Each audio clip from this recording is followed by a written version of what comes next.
Hello friends. तो आज हम जिला दर्शन पढ़ेंगे। जिला दर्शन के अंतर्गत आज हम जिस ज़िले का अध्ययन करेंगे वो है हमारा जैसलमेर ज़िला। जैसलमेर ज़िला फ्रेंड्स राजस्थान का जो है वो क्षेत्रफल की दृष्टि से सबसे बड़ा ज़िला है जैसलमेर। और जैसलमेर ज़िला है जो पश्चिमी राजस्थान में जोधपुर संभाग का सबसे बड़ा ज़िला है। जैसलमेर जो है फ्रेंड्स उसका क्षेत्रफल 38,401 किलोमीटर है। और जैसलमेर को जिसने बसाया था वो यदुवंशी राव जैसल ने 1156 में इसको बसाया था त्रिकुटा पहाड़ी पर जैसलमेर को। और ये फ्रेंड्स जो एक बार क्वेश्चन पूछा गया था कि जो जैसलमेर है उसका क्षेत्रफल धौलपुर से कितना, मतलब धौलपुर से जैसलमेर कितने गुना बड़ा है, तो इसका जो आंसर था वो 12.67 गुना है। जो जैसलमेर से धौलपुर, मतलब धौलपुर से जैसलमेर बड़ा है। और जो जैसलमेर का मतलब होता है वे होता है जयसाल का दुर्ग। और जो इसकी जैसलमेर की आकृति है वो सप्तबाहुभुजाकार है, मतलब 7 भुजाओं वाला जो इसका मैप्स बनता है वो कुछ इस तरह का 7 भुजाओं वाला मैप बनता है। और उसके बाद में जो इसकी आकृति है वो सप्तबाहुभुजाकार आकृति है। और इस क्षेत्र को जो उपनाम दिए गए हैं वह सबसे पहला उपनाम है मांड क्षेत्र। मांड का मतलब ये जो नाम है मांड क्षेत्र, ये जैसलमेर का प्राचीन नाम है, इसीलिए इसको मांड क्षेत्र भी कहा जाता है। उसके बाद में राजस्थान का अंडमान, इसके अंदर जो जैसलमेर है इसके चारों तरफ पूरी बालू ही बालू है, इस वजह से इसको राजस्थान का अंडमान भी कहते हैं। राजस्थान की स्वर्ण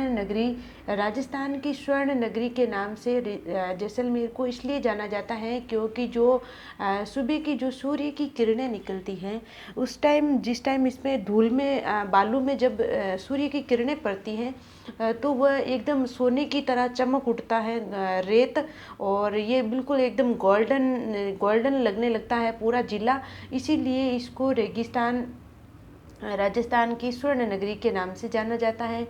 उसके बाद में जो है ये रेगिस्तान के गुलाब के नाम से भी प्रसिद्ध है। फिर पंखों की नगरी इसको इसलिए कहते हैं क्योंकि फ्रेंड्स यहाँ पर सबसे ज़्यादा जो पवन चक्की हैं उनको लगाई गई हैं, इस वजह से इसको पंखों की नगरी भी कहते हैं।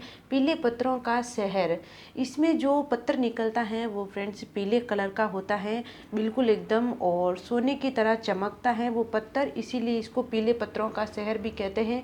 उसके बाद में है गलियों का शहर, इसको गलियों का शहर और नकाशीदार हवेलियाँ और जो हवेलियों का शहर भी कहा जाता है और गलियों का शहर। और जो नक्काशी है इसके जैसलमेर की वो बहुत ही अच्छी है, और उसके जो जैसलमेर की हवेलियाँ हैं उनके ऊपर कुछ इस तरह से कंगूरे बने हुए हैं, कंगूरे भी जैसलमेर की हवेलियों के बहुत फेमस हैं। उसके बाद में इस जैसलमेर के अंतर्गत सबसे पहला जो स्थान आता है वह फ्रेंड्स है हमारा समगांव है, जो मतलब राजस्थान का ही नहीं भारत का एक ऐसा स्थान जो सबसे ज़्यादा कम वर्षा वाला स्थान है, और ये सबसे कम वर्षा वाला स्थान है समगांव। और यहाँ पर बिल्कुल वनस्पति नहीं पाई जाती है, इसीलिए इसको समगांव को वनस्पति रहित गांव भी कहा जाता है। यहीं पे फ्रेंड्स एक ऊँट की नस्ल पाई जाती है जिसको नाचना नस्ल का ऊँट कहते हैं। नाचना नस्ल का जो ऊँट है वो फ्रेंड्स अपनी सवारी के लिए फेमस है, मरुस्थल के अंदर सवारी के लिए काम आता है नाचना ऊँट।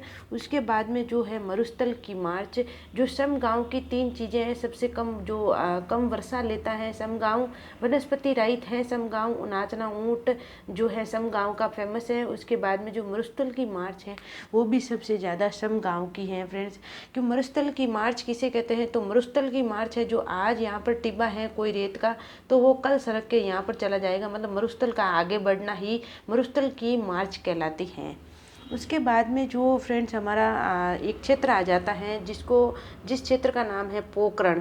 पोखरण आप सब मतलब अच्छे से इससे भली भांति अवगत होंगे कि यहाँ पर सबसे पहले परमाणु परीक्षण किया गया था। जो परमाणु परीक्षण हुआ था, एक परीक्षण हुआ था 1974 के अंदर और दूसरा हुआ था 1991 के अंदर। तो 1974 में जो परमाणु परीक्षण हुआ था वो फ्रेंड्स हुआ था इंदिरा गांधी जी के टाइम हुआ था। और दूसरा जो परीक्षण हुआ था वो अटल बिहारी वाजपेयी के समय हुआ था 1998 के अंदर। और पोखरण का ही जो दुर्ग है उसको राव मालदेव ने बनवाया था। उसके अंदर पोखरण के अंदर ही एक और है जो है रामदेवरा। रामदेव जी जो लोक देवता हैं, रामदेव जी उनके लिए फेमस है रामदेवरा। और रामदेवरा के अंदर जो रामदेव जी का मेला पड़ता है वो भाद्रपद की बीज से दसम तक ये मेला चलता है। और दसवीं के दिन बहुत ही विशाल मेला पड़ता है। और जो बीज को होता है बाबा का मेला, उसको बाबा की बीज के नाम से जाना जाता है।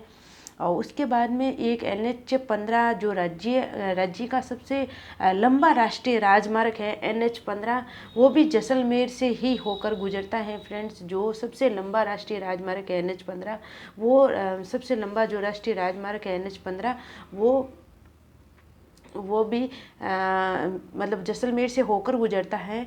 और सबसे ज़्यादा जो वृहत भूमि वाला ज़िला है, सबसे ज़्यादा जो जिसकी वृहत भूमि है वो भी जैसलमेर ज़िला है। उसके बाद में है जिंदत जैन सूर्य मंदिर। ये एक जैन समुदाय का मंदिर है फ्रेंड्स, जैन समुदाय का मंदिर है। और इस मंदिर के नीचे ही जैसलमेर भंडार है। जैसलमेर भंडार है जिसके अंदर दो मतलब वो प्रसिद्धि है। पहली है ओग नियुक्तिवर्ती और दूसरी है 10 वेकालिका सूत्र चूर्णी। ये दो प्रसिद्धि रखी हुई है जैसलमेर भंडार के अंदर। और इसी जो जैसलमेर भंडार है वही भूमिगत संग्रहालय है, क्योंकि ऊपर की साइड मंदिर बन रखा है जैन समाज का और उसके नीचे जो यहाँ पर है उसी को भूमिगत संग्रहालय कहते हैं। और इसके अंदर दो प्रसिद्धि है जो ओग नियुक्तिवर्ती और 10 वेकालिका सूत्र चूर्णी। उसके बाद में जो जैसलमेर ज़िला है उसके अंदर सबसे कम जो ग्राम पंचायतें होती है वो सबसे कम ग्राम पंचायतें जैसलमेर की ही है। जैसलमेर के जो सबसे जो राजस्थान है उसकी जो राजस्थान की जो टोटल ग्राम पंचायतें हैं, जो टोटल ग्राम पंचायतें वो 11,341 ग्राम पंचायत हैं टोटल जो राजस्थान की हैं। और जब से न्यूनतम जो ग्राम पंचायतें हैं वो जैसलमेर की हैं।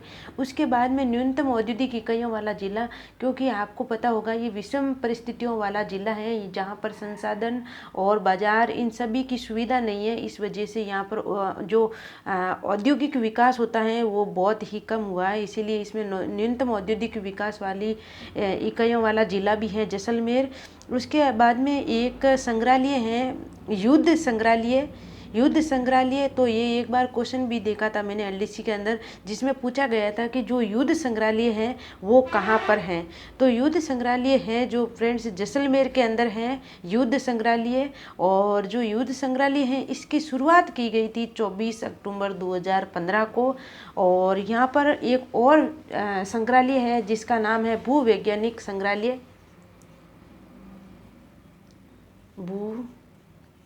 भूवैज्ञानिक जो